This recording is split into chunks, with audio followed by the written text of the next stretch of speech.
who haven't drawn with me before, there are a few tools that you need to have.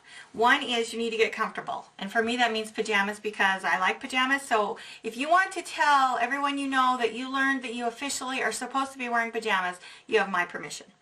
Next thing you need is a whiteboard and a marker. And if you want to get a marker that matches your outfit, just go right ahead.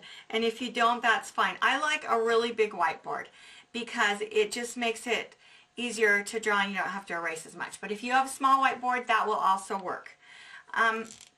The next thing you need is probably really by far, you don't even want to start unless you have this, the most essential thing to quilting. And this is my best secret I'm going to tell you on this whole DVD. Go and buy yourself some beautiful little antique bowl that no one will suspect you keep anything in. Leave it empty for a while so when people look at it and touch it, it's empty. And then hide chocolate in it. And I personally need Reason because, have you had a Reason? I should get paid by Reason because I love them so much. You just take it and you bite it and it's caramel. Oh, it's so good. When you get really frustrated, because I'm going to teach you a few really tricky things, just pause the DVD and take a bite of Reason and you'll feel all better, and then you'll be ready to start again and practice your heart out and become good at these patterns that I'm going to teach you. I'm going to show you ribbons with leaves, which is just a little more advanced. It's so great though. It's the perfect thing to do if you're a newbie. You start here. Let's even keep our loops in there. And I'm going to do this leaf just because it's beautiful. And then I'm going to throw in a ribbon.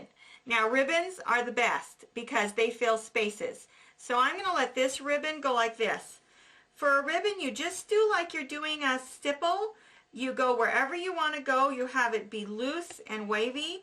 You go up and then you come back. And you don't want to be right on your line. You want it to cross and look like it's a ribbon, twisting and turning in and out. And ribbons they will so impress your customers. If you are a brand new beginner and you only learn leaves and ribbons, you'll be able to start charging people and they will start raving about your quilting. So here's a leaf. It's facing up. Here's my circles. I'm going to do a couple more loops and then I'm going to come here and I'm going to do a leaf like this. Now look how this leaf is a little chubbier and fatter. Good. These kind of leaves really are forgiving that way. And I'm going to have my little ribbon flow down into the corner like that.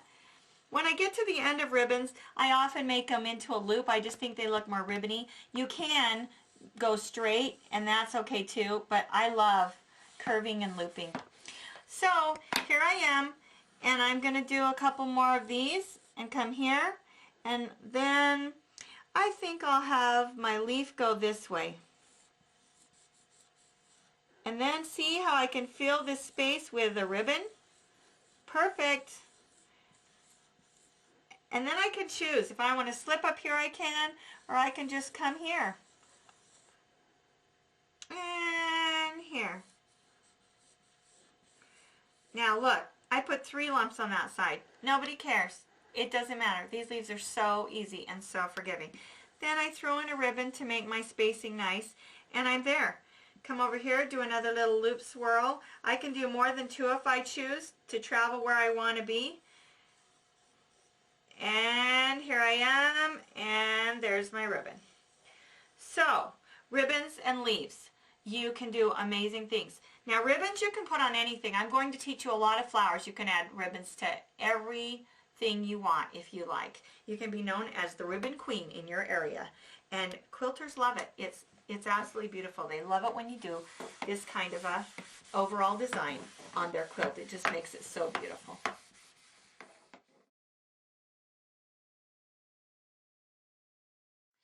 So this flower goes like this. You come into it like you're doing your freehand. So you come into it from a stem. Here's the center. And then you do this shape. And I'm going to do it over here so you can see it. It's not a heart because this, notice here, that's not a point. That's not a point.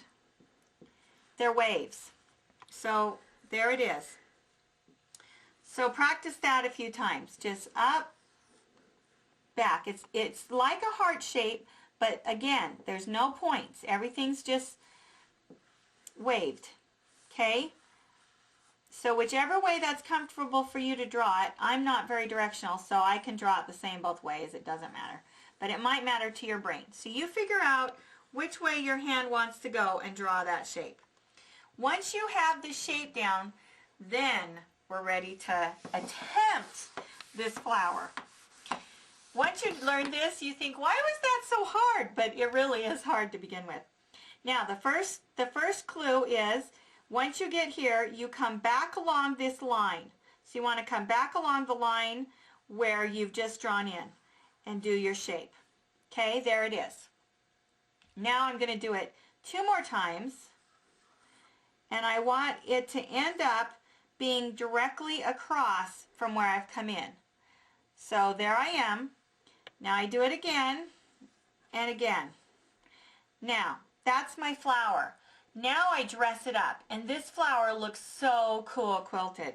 So I come into the center from where I've been, and I just go jit, jit, jit, jit, jit. That's what I do with the quilt machine. And it doesn't even matter if you do it straight into the thing. It's just a, you know, whichever way you do it, it's going to look like the center of a flower, and it's going to be happy. So that's the fun part of this freehand. You just doot, doot, doot, doot, doot. And then you come out, and that's the basic flower.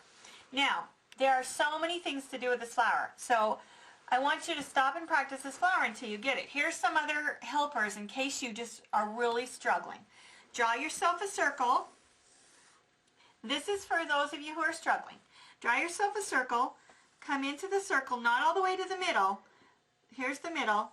That's where our center of our flower is going to be. So we want to not go all the way to the middle, but just come kind of towards it. And then here you go. And you do those flowers, and you use the circle as your guide so that you can try to get this. I've taught this to women, and for some reason some women have a hard time. They go like this, and pretty soon their flowers clear over here, and there's no way they can get back to the beginning. And I don't know why, but I do know that drawing a circle helps them, and it will help you. So draw yourself a circle. If you need to go get a bowl to draw the circle around, go ahead and do that and draw yourself a circle. This flower is worth learning. So after you get this part of the flower and you've been able to draw it, I'm going to start again, and I'm going to start showing you some variations. Okay, this flower, here we go. Now I want you to notice as I draw this that my petals aren't exact. See how this one's way skinnier than this one? It's okay. So you don't, this one, look, this whole petal is skinnier. It just kind of makes the flowers look like you're looking at them from a different angle. Flowers in nature have different petal shapes, and so it's so forgiving. So though this is a difficult flower to learn, you don't have to be exact, and you don't have to beat yourself up about it. Just get that shape down and be able to draw it to this point. So once you have it at this point, then I'm going to get rid of my special drawings I did for you. Then you get to decide. So here we are in the center, and I'm just going to go my jut, jut, jut, jut, jut, jut, and then you can come out here and make a leaf, and you can travel clear back on your line and go out and make another leaf here if you want it. And then off you go to do your freehand design. You can throw in leaves out here, you can throw in ribbons, you can do all kinds of things. Here's another variation. We come into our flower, we draw it. Again, here's my third petal straight across. That's kind of your gauge to know you're in the right place. Your circle's right here, and you're right where you should be. And that's what you do. You get to here and you draw a circle instead of the jut, jut, jut. Now, doesn't that look cool? It's a whole different flower with the exact same petals. All you've done is change the inside. If you want to, you can draw it by going like this, making the circle and then hitting the circle. And some women do have an easier time with this one, because if they have the circle there first, they have something to aim for, and it's easier for them to stay more even. So there's a variation. Now, let me show you what else you can do. You can do the circle just plain, just like this. Or when you get done to there, then you can go around the circle again and go like this.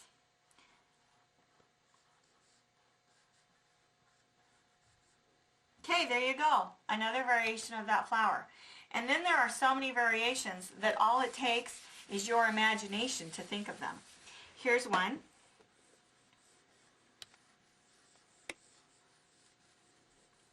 Where you just go up in like a daisy look. Isn't that beautiful? Here's another one.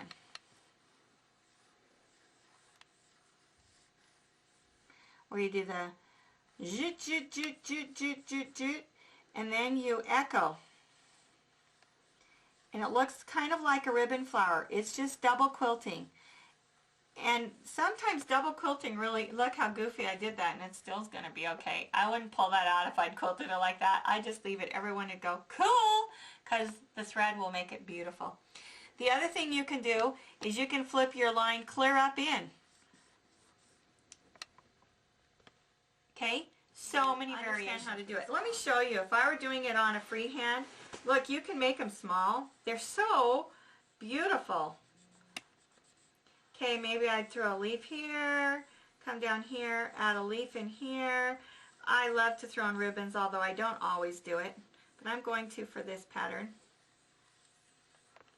Just because, see, they're so good for beginners. They can take up any space you didn't do. I'm going to come here, put in another little flower. Okay, now look, I have a big space in there. It won't matter for one flower. So if you goof a flower, just keep going. But look, I can put a leaf in there and make it look great, like I did it on purpose. So that's one of those cases where you might not have done it on purpose, but you purposely can make it look like you did it on purpose, which is the trick. That's a good trick to know. So there you go. That's the freehand design. And then I would just keep using my stipple sense, kind of like Spidey sense. You know what to do, you know where to go, and you know how to get there. So use your stipple sense and go where you need to go and keep this pattern flowing. And your customers will be clamoring at you. Our first variation is to make the petal so that the first petal is tall and then it droops down. Tall, droops down.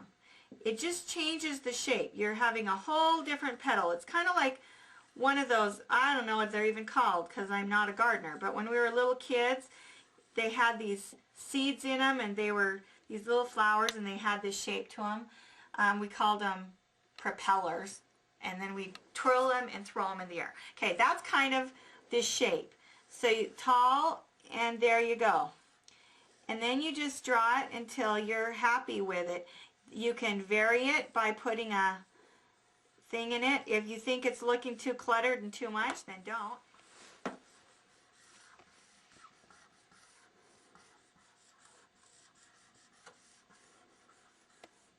Okay, that's kind of a wild flower, but if you had a really big bright quilt, it could be fun. You have the principle of the petals and you know how to do 5, so then you can just vary them however you want. Again, your creativity and your imagination is your only limitation.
This next pattern is one that I do on quilts that are busy and they just need a good texture.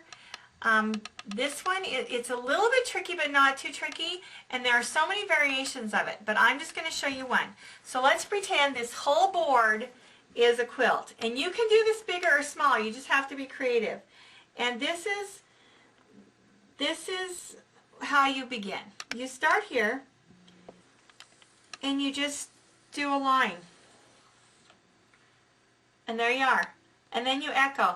And that's all there is to it. We call it twirling, my friends and I. And that's it. And you just echo yourself. And if you want a variation because you think you need one, you just pause and change where you go. Okay, this is the edge of the quilt. You know, right? So there you are. Now, I'm going to show you some samples of quilts done this way. And you can do it up to an inch, even an inch and a half apart, or you can do it really close, like a 1/4 inch or a little more apart, even less. And it just looks really, really fun. Just adds this wonderful texture, and it's so brainless and fun. It does take a little time and a lot of thread, so you can charge your highest overall price. But people really love this around here when I do this on the quilt. I've drawn this as if I just rolled the quilt, and so this is what I'm going to quilt up against. And I'm going to do a variation of twirling for you now. One of the tricks of this is to, okay, here's a variation where you add these curves and these humps. So, hump, and it just adds interest. So you can have this as simple and plain or as interesting as you want.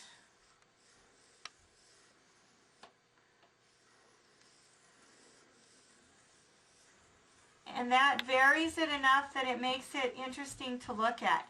Now, if this were a quilt that I had to continue to roll and this wasn't the edge of the quilt, then I might do something like this. Let me show you. I'd come here and maybe go out like this and curve back on myself. And even have a lump or two, or I might throw in one of these. Just for interest's sake. And that's how you get away with echoing and not having to stop and start. And that's what I love about this pattern is there's no stops and starts.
First one I'm going to teach you is pebbling.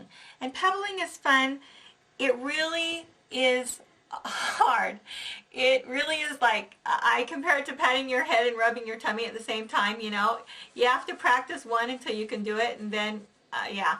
So it's hard. It's hard to do this, and you just have to let your brain embrace it and practice it and doodle it until you're comfortable with it.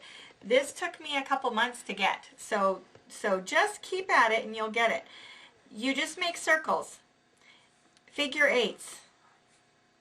So you go one direction, the other direction, one direction, the other direction, one direction, the other direction, until you can pebble. And I don't know why this is so hard, because it is at first, but now you can see I can do it and talk at the same time, which is, you know, tricky. So there you go. Now, what you do, what you think is as you're coming here, you think, okay, I want my circle to go here next. So you just follow around until you're ready to come off the circle and make the new circle. Wherever you want to make the next circle, you have to go off the circle there. So if I want it here, I go off there. If I were going around and I wanted it over here, then I go off there. And you just have to be able to decide in your mind where you want your next pebble to go. And then you put it there. Now, after you get good at making pebbles that are all pretty much the same size as each other, then learn to vary the size. So here's a big pebble, little pebble, little pebble, little teeny pebble, bigger, medium size sort of, and you vary. And varied pebbles is very interesting to look at on a quilt. I personally like the variation in shape. I just think it looks fun. And you just keep going. And the more you fill it in, the more you get, and the more fun it is. Now remember, it's just a little bit tricky to do, and you have to be careful as you practice. When you get things like this, it's not the greatest. Did you see that space when I drew it? You really do want to try to keep in the same circle as you go around. You don't want to vary off yourself too much. But the truth is, it won't really notice if you're a little bit. Okay, that one's kind of noticeable. Do you see that? But if I were doing this, I would just leave it, because as you look at the whole piece, it would just blend with your eye and look like another pebble. So when you're a beginner and you do things like that, don't worry about it. Just keep going and keep practicing and cut yourself some slack. I really think the trick to being good at freehanding is to be nice to yourself, to tell yourself how wonderful and amazing and talented you are as you get every little new thing, and you will become more talented. Just like when you teach a child, you give them encouragement for that which they do well, do that to yourself, and you will get this. You will get every pattern on this DVD, and you will be amazing at it.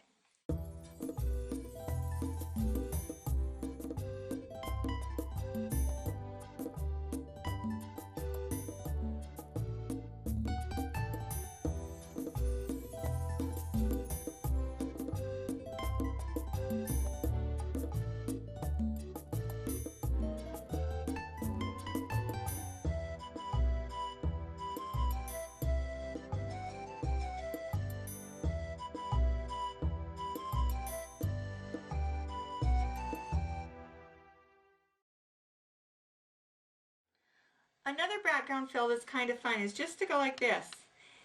And the trick to it is to not be stilted or have sharp edges anywhere, and to look loose.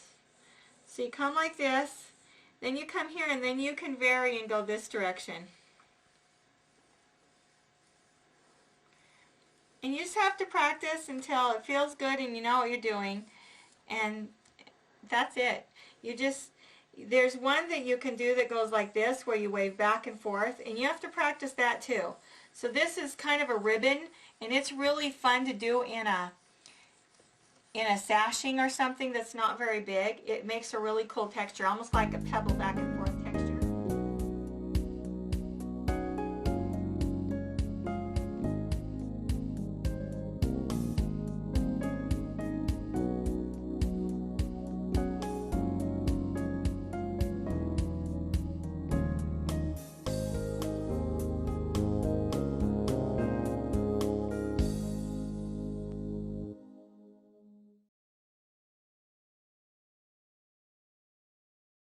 Here's one I did on a folky quilt. I did it around some big stars.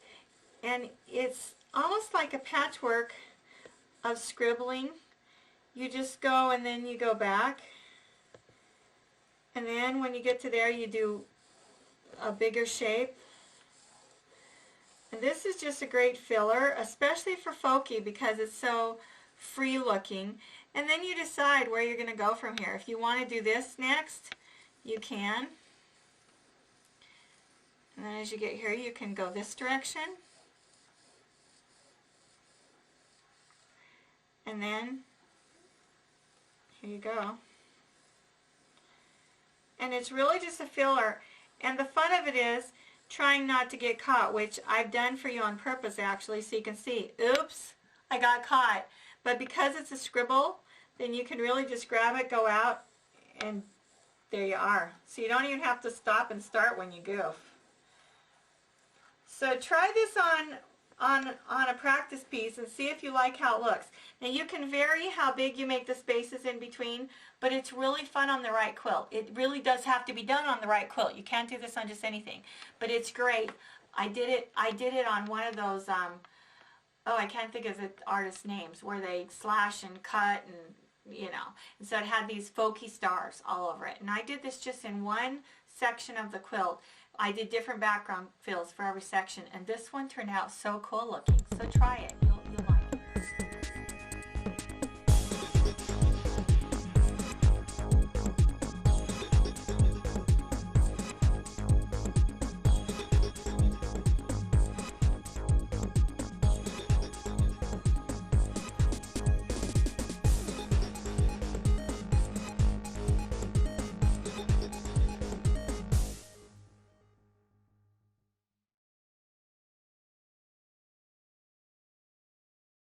Here's a folky star, and if I were going to put bananas around it, which I like bananas around folky stuff just because it's so different, I just like how it looks. I might start here and do bananas. And bananas are just crescent moons that you do, and then you change directions when you need to go a different way. And if you can touch, and I kind of try to, but if you don't, it's not like, see right there, I didn't touch, it's not going to be terrible. It won't matter. And you just have to decide where and when you want to change directions. And I can go out this way and then come back, and you just build on it. And this one you just practice. It's just fun to do. So I've done this around applique and all different things. In fact, you can do it in borders. So I'll show you a border I did it in that I just wanted some movement. So I just kind of went like this. And you can do it big, you can do it small. It's just a really fun one to do. And it's bananas, half-shaped crescents. Practice until you feel comfortable doing it and changing directions and knowing where you're going to go. And then you'll be able to do it. It's fun.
have a couple really fun new patterns, and I'm so excited to share them with you. I can hardly stand myself, because even if you are a brand new quilter, you are going to feel like a feather amazing girl.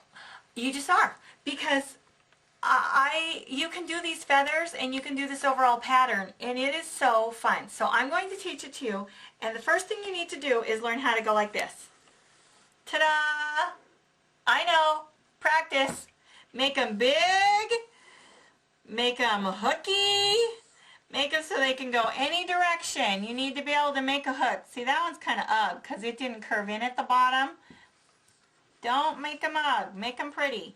So curve them in at the bottom and make sure you know how to make a hook, because that's our first move we're going to make. And our next move after we make our hook is to be able to make a feather. Now these feathers do not have to be beautiful. They're supposed to be wonky. It makes it look amazing. So, see that feather? There you go. It's a wonky feather. Now I usually don't touch them like that. So let's try that again. Okay, if you made a feather like that, start again. Here you go. Come in just a little space. Now, make another wonky feather. And if you start going, they're going the wrong direction, it's not going to matter. You're going to love this pattern because it doesn't matter. Okay, make another feather. Now, see how I've left space in between them? You want to do that. You want them to be wonky. You want them to be goofy, because in the end, wonky and goofy turns into stunningly beautiful. Are you ready? Okay. If you can do feathers and you can do hooks like that, you are going to be the most delightful quilter you know. Here you go. Start on your quilt. Make a hook. It can go that direction or the other. And then you make feathers. Now the joy about this pattern is the feathers do not have to be the same size at all. The hooks can be longer or shorter. Check out that wonky feather. See how I doubled back and went down? Feather, feather. Now with this pattern I have to choose. And that's the fun part about this, is I just keep getting to choose what I want to do, and nothing I do is wrong. Everything's going to turn out right. Here I am. I generally make 3 feathers. You know I like 3s, but here I am here, and I'm going to travel back down this, and then I'm coming out here and making another hook right there. See that? And then watch this wonky. I'm going to go catch all that space with that big wonky feather. Did you see that? I'm just going to only do one here because I want to travel this way.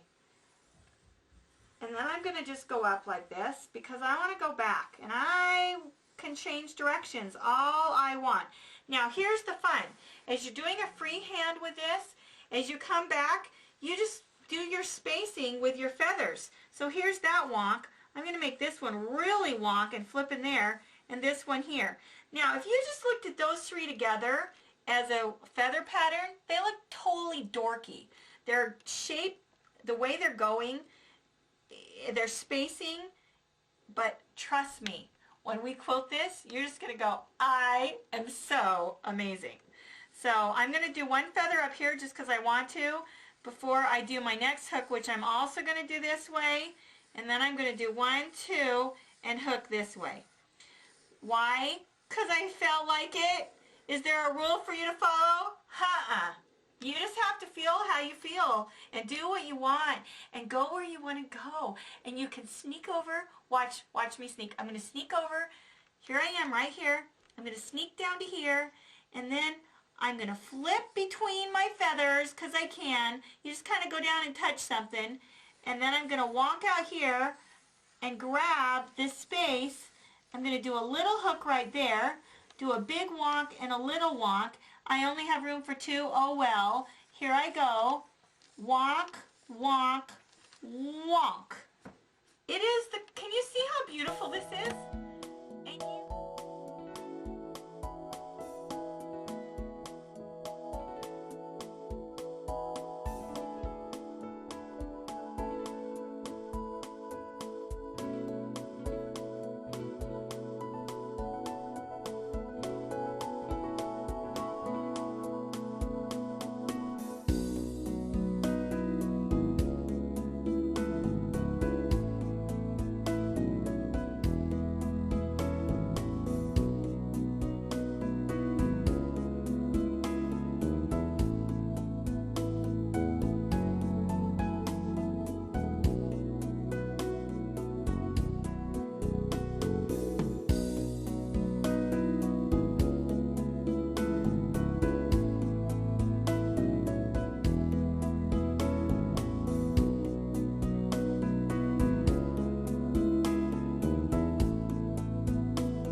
Well, this next one is kind of a variation on that. And it's where I take this basic shape where you go and you leave it really open because you're going to echo and you don't want anything to be closed off. And I do this floopy flower thing, and then I make a leaf and a leaf anywhere you want, and you really are just echoing, and it looks so beautiful. And usually when I do this, I've had this in quilt shops on quilts before, and the lady running the quilt shop says that other long armers will come in and ask for the pantograph. But there's no pantograph because it's just like an echo floral thing, and you make sure how far apart you're staying, and that's really the only key. So here I am, I can go anywhere I want to make this flower. See, I'm out in the middle of nowhere because as I finish the flower, then I'll fill in the spaces with whatever it needs. And I can echo, or I can go a different direction. I can make a new flower with less leaves. It just doesn't matter. And that is so fun. I know it's scary. I know just taking your machine and starting on a quilt and pretending like you think you can do this is scary. But do it on your own quilt first. Do it on a charity quilt first. And practice on the whiteboard until you're comfortable. It's so fun. I call it floral echo. So after you've learned how to do it, and again, let me just show you, a little curvy, and then floop, floop, floop, floop, floop, throw in a leaf shape, long, narrow, skinny, echo around your flower, throw in another leafy shape thing, and you see that's not even a leaf shape, it's just a filler. It's a filler for the space where you need to go next. Then you can curve back around, floop, floop, floop. Again, I'm just filling with echoes. And here I'm going to do a whole flowery thing again with my floops. Fill, leaf filler, echo, echo, leafy thing, echo. And pretty soon, this will just flow out of your body. And it leaves such a great, great overall texture on a quilt. And I think it's just...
Now here's a variation of it. And there's, again, hundreds of variations. You come up with your own.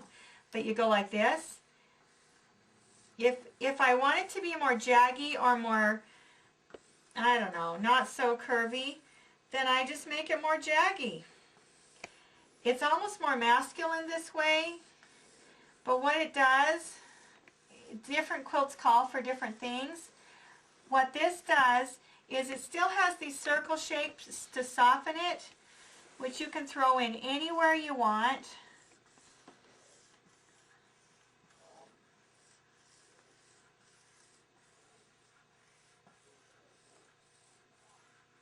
and you just draw.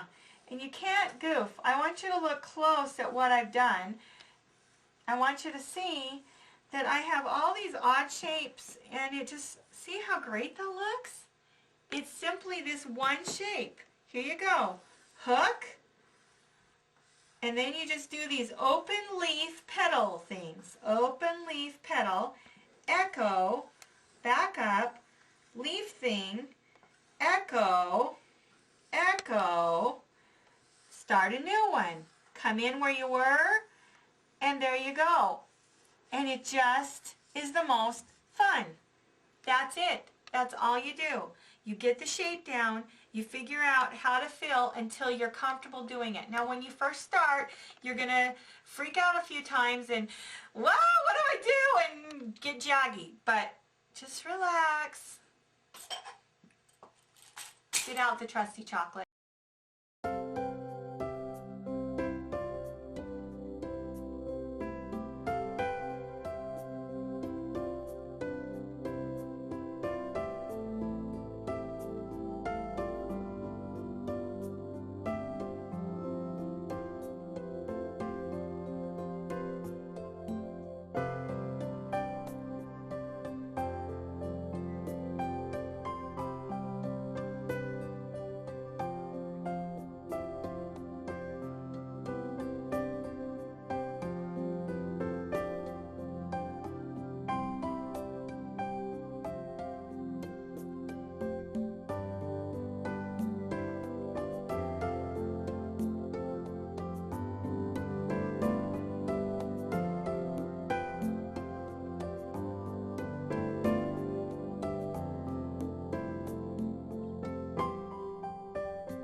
Is unlimited, and it is so fast and so fun to do, especially on like a floral baby quilt or a sweet baby girl thing, or I've done it on a lot of people's table runners. It gives such a great texture. It's so beautiful. If they give you a plain back, this pattern is so beautiful all by itself, and they turn it over and look at that and they're just amazed that you're so amazing that you can do this. And all it is floral echoing. So you echo, you never cross yourself, you learn how to get in and out of places. You can do however you want, as long as you practice and have in your mind which elements you're going to put in your pattern, then it will be consistent enough that it will look really nice. So practice this, practice this, practice this. You will get good at this. You will be amazing to all your friends and family, and you'll amaze yourself. And not only that, but you'll earn money, and you'll be a quilter that people will greatly desire.